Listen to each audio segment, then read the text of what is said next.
So this is a conductivity, thermal conductivity equation. And a lot of it probably doesn't make much sense to you. But essentially what it's saying, and without much help yesterday, you identified this equation on your own. You intuitively know, just ignore the heat per second, but you intuitively know that the rate at which heat is transferred between your body and another object is dependent upon the material, the area that you're touching, the difference in temp between you and the object you're touching, and we figured out from insulation that thickness is pretty important. Most of us did anyway. This equation is simply providing a mathematical relationship. We know that as we increase the area and we increase the change in temperature, we increase the rate at which heat is transferred through. Now this K value for thermal conductivity, if you've got a material like a metal, let's just say, what's a good conductor of? Iron. Yeah, we can use iron or copper or something like that.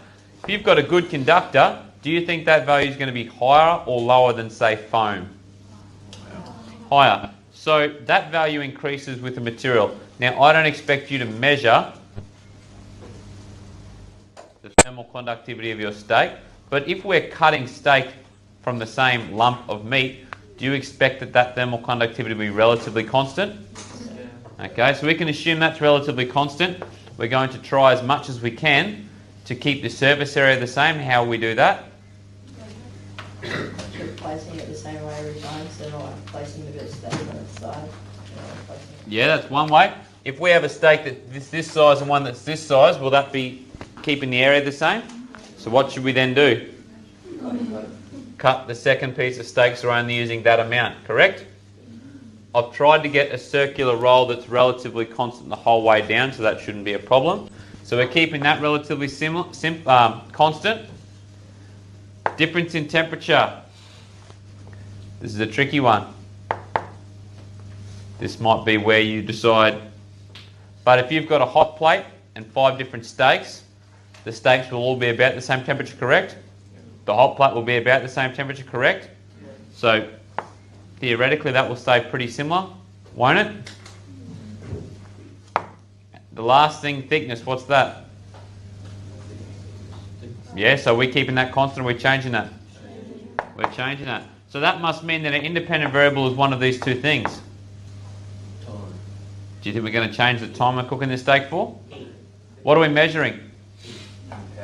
What's our data logger going to be plugged into? A temperature probe?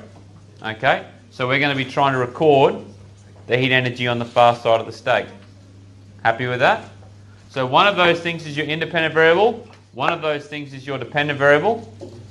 You need to think about which is which. Hamish. If Kelvin's supposed to be like the standard unit, like how many Celsius? Okay, because difference in temperature is taking, so delta T equals T2 minus T1.